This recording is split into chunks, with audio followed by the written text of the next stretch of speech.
Hi, നമസ്കാരം. കേരളത്തിന്റെ മുഖ്യമന്ത്രി ആരാണ്?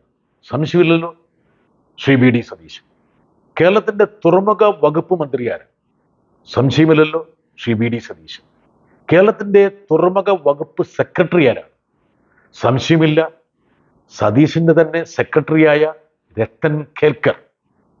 എന്നിട്ടും നമ്മുടെ സതീശൻ അദാനി വിഴിഞ്ഞം തുറമുഖത്തിന്റെ ഓഹരിയിൽ 49% വലിയ കൂറ്റൻ ഷിപ്പിംഗ് കമ്പനിയായ MSCക്ക് കൈമാറി 13,220 കോടി രൂപ സമ്പാദിക്കുന്ന കാര്യം സതീശൻ അറിഞ്ഞില്ല. സതീശനെ രാവും പകലും പിന്തുണയ്ക്കുന്ന മാധ്യമങ്ങളൊക്കെ ഇത് ആഘോഷമായിട്ട് വാർത്ത നൽകി. സ്വാഭാവികമായിട്ടും കേരള ഗവൺമെന്റിലെ ചിലരും അദാനി ഗ്രൂപ്പിലെ PR കക്ഷികളൊക്കെ കൂടിയിട്ടായിരിക്കുമല്ലോ ഈ വാർത്താ ശൃംഖല ആസൂത്രണം ചെയ്തിട്ടുണ്ടാവുക. എന്നിട്ടും എന്തേ നമ്മുടെ മുഖ്യമന്ത്രി ഇതൊന്നും അറിയാതെ പോയത്? ഇനി ഒരു ഫ്ലാഷ് ബാക്കിലേക്ക് ഞാൻ പോവുകയാണെ. ഇന്ത്യ ബ്ലോക്കിന്റെ മീറ്റിംഗ്, രാഹുൽ ഗാന്ധി, സാക്ഷാൽ രാഹുൽ ഗാന്ധി ഞങ്ങളെ നോക്കി പറയുകയാണ്, ഇടതുപക്ഷത്വം നഷ്ടപ്പെട്ടു എന്ന് ഞാൻ പറയാനൊരു കാരണമുണ്ട്. അപ്പം CPIയുടെ D രാജീവ് ഞാനും ചോദിച്ചു, എന്താണ് രാഹുൽ ഗാന്ധി അങ്ങനെ പറയാൻ കാരണം, ആരോപിക്കാൻ കാരണം? എൻ്റെ കയ്യിൽ ഫാക്ട്സ് ഉണ്ട്, വസ്തുതകളുണ്ട്. അപ്പോൾ ഞങ്ങൾ വീണ്ടും ചോദിച്ചു, എന്താണ് താങ്കളുടെ പക്കലുള്ള ഈ ഫാക്ട്സ്?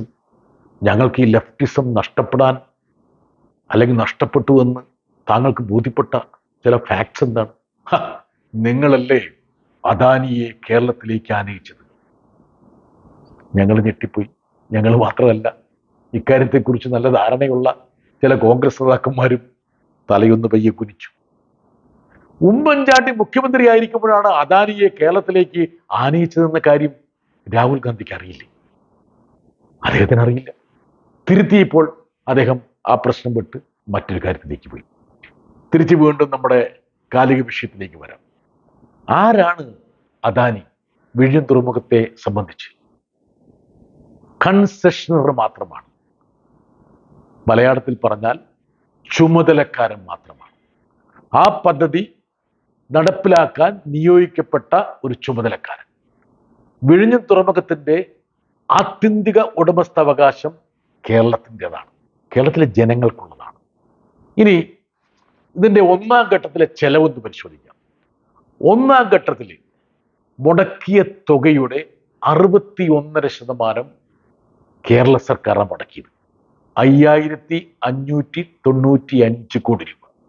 ഇനി കേന്ദ്ര സർക്കാരിന്റെ ഭാഗത്ത് നിന്ന് വയബിലിറ്റി ഗ്യാപ് ഫണ്ട് എന്നും പറഞ്ഞ് VGF എന്നും പറഞ്ഞിട്ട് 818 കോടി രൂപ കിട്ടി. അപ്പൊ നമ്മൾ വിചാരിക്കും എന്തോ കേന്ദ്ര ഗവൺമെന്റ് എന്തോ ഉദാര വായ്പ കാണിച്ചു. ഇത് നമ്മൾ 12,000 കോടി രൂപയായിട്ട് തിരിച്ച് കേന്ദ്ര സർക്കാരിന് പിന്നീട് കൊടുക്കണം.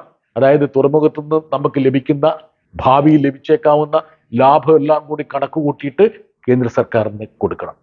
ഇനി അദാനി ചെലവഴിച്ച എത്രയാണ്? നമ്മുടെ പകുതിയാണ്, 2,500 കോടി രൂപ.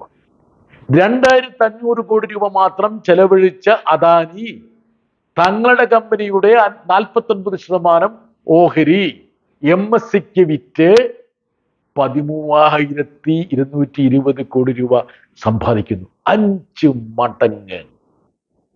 കരാറൊരു വ്യവസ്ഥയുണ്ട്.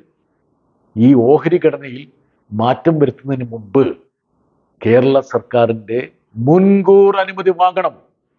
സതീശന് അറിഞ്ഞു പോലുമില്ല. പക്ഷെ Adani stock exchange board of India സെബിക്ക് അപേക്ഷ സമർപ്പിച്ചു. ഇന്ത്യയിലെയും വിദേശത്തെയും എല്ലാ പത്രങ്ങളും റിപ്പോർട്ട് ചെയ്തു. എന്തേ നമ്മുടെ മുഖ്യമന്ത്രി അറിയാതെ പോയി?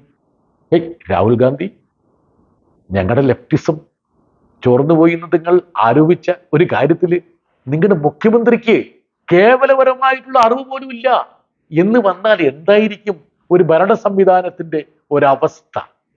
ഇതല്ലേ കേരളത്തിൽ സംഭവിച്ചുകൊണ്ടിരിക്കുന്നത്. ഇനി VD സതീശൻ പറഞ്ഞത് എങ്ങനെ വിശ്വസിക്കാൻ പറ്റുമോ? കേരളത്തിന്റെ മുഖ്യമന്ത്രിയായി ചുമതല ഏൽക്കുന്നതിന് മുമ്പ് അദ്ദേഹം ധൃതി പിടിച്ച് ഒരു പ്രത്യേക വിമാനത്തിൽ, ചാർട്ടേഡ് വിമാനത്തിൽ മംഗലാപുരത്തിലേക്ക് പോയില്ലേ? കോൺഗ്രസിനെ പിന്തുണയ്ക്കുന്ന മാധ്യമങ്ങൾ പോലും പറഞ്ഞില്ലേ, അദാനി ഗ്രൂപ്പാണ് ആ പ്രത്യേക വിമാനം ഏർപ്പെടുത്തിയത്, അതിൻ്റെ പണം കൊടുത്തത്? അദാനി ഗ്രൂപ്പുമായിട്ടുള്ള ചർച്ചയ്ക്ക് വേണ്ടിയാണ് അദ്ദേഹം പോയത്. അതുകൊണ്ടാണോ വി ഡി സതീശൻ താങ്കൾ തുറമുഖ വകുപ്പ് സ്വന്തം പക്കൽ വെച്ചത്? മുൻ സർക്കാരിൻ്റെ കാലത്ത് അത് സഖ്യകക്ഷിയിലെ ഒരു മന്ത്രിക്കായിരുന്നു അതിൻ്റെ ചുമതല. എന്തേ മുഖ്യമന്ത്രി ആ വകുപ്പ് കയ്യിൽ വെക്കാൻ കാരണം? വകുപ്പ് കയ്യിൽ വെച്ചിട്ടും ഈ അദാനി ഇതുപോലുള്ള വലിയ ഒരു വ്യാപാരത്തിൽ ഏർപ്പെട്ട കാര്യം എന്തേ അദ്ദേഹം അറിയാതെ പോയി? ഞാൻ മനസ്സിലാക്കിയതാണ്, എത്രയോ കാലം മുമ്പ് തന്നെ അദാനി ഇക്കാര്യത്തിൽ ചില കരുനീക്കങ്ങൾ ആരംഭിച്ചിരുന്നു. ഈ വിഴിഞ്ഞം തുറമുഖത്തിന്റെ കേരള ഗവൺമെന്റിനെ പ്രദാനം ചെയ്യുന്ന ഉദ്യോഗസ്ഥർ ഈ ഊഹാപോഹം കേട്ടപ്പോൾ അദാനിയുടെ പ്രധാനപ്പെട്ട ഉദ്യോഗസ്ഥരോട് ചോദിച്ചിരുന്നു, ഇങ്ങനെ ചില ഊഹാപോഹങ്ങൾ ഞങ്ങൾ കേൾക്കുന്നുണ്ട്, നിങ്ങൾ MSC ആയിട്ട് ഒരു കരാറിലേക്ക് പോകുന്നു, ഞങ്ങളുടെ അനുമതിയില്ലാതെ, കേരള ഗവൺമെന്റിന്റെ അനുമതിയില്ലാതെ അത്തരമൊരു പരിപാടിയിലേക്ക് പോകുന്നത് നിയമവിരുദ്ധമായിരിക്കും കേട്ടോ എന്ന് ഇതിന്റെ ചുമതലക്കാര് ചോദിച്ചതാണ്. എന്നിട്ടും കേരളത്തിന്റെ മുഖ്യമന്ത്രിയായ വി ഡി സതീശൻ ഇത് അറിഞ്ഞില്ല, അതും തുറമുഖ വകുപ്പ് മന്ത്രി അറിഞ്ഞില്ല എന്ന് പറയുമ്പോൾ അത് വിശ്വസിക്കാൻ കഴിയും? ഇനി ഈ ഒരു ഇടപാടിന്റെ മറ്റ് വശങ്ങൾ സ്വാഭാവികമായിട്ടും വരും ദിവസങ്ങളിൽ വിലയിരുത്തപ്പെടേണ്ടതാണ്. ഒരു കാര്യം വ്യക്തമാണ്, വിഴിഞ്ഞം എന്നുള്ളത് നമ്മുടെ ഏറ്റവും പ്രധാനപ്പെട്ട ആസ്തികളിലൊന്നാണ്. അത് ഏതെങ്കിലും ഒരു പ്രത്യേക ഗ്രൂപ്പിനെ അടിയറ വെക്കാനുള്ളതല്ല. അത് കേരളത്തിന്റെ സമഗ്ര വികസനത്തിന് വേണ്ടി ഒരു കുത്തകയെ സൃഷ്ടിക്കുന്നതിന് പകരം എല്ലാ കമ്പനികളുടെയും വരവിന് വേണ്ടി, നിക്ഷേപത്തിന് വേണ്ടിയിട്ടും വഴിയൊരുക്കേണ്ട കാര്യമാണ്. അതിൻ്റെ വിശദാംശങ്ങൾ വരും ദിവസങ്ങളിൽ നമുക്ക് പറയാം, അല്ലെങ്കിൽ അതിനെക്കുറിച്ച് നമുക്ക് ചർച്ച ചെയ്യാം. പക്ഷേ ഇപ്പോൾ സംഭവിച്ചിരിക്കുന്ന കാര്യങ്ങളിലെ ദുരൂഹത അനാവരണം ചെയ്യപ്പെടണം, മറനീക്കി വസ്തുതകളും സത്യവും പുറത്തു വരണം.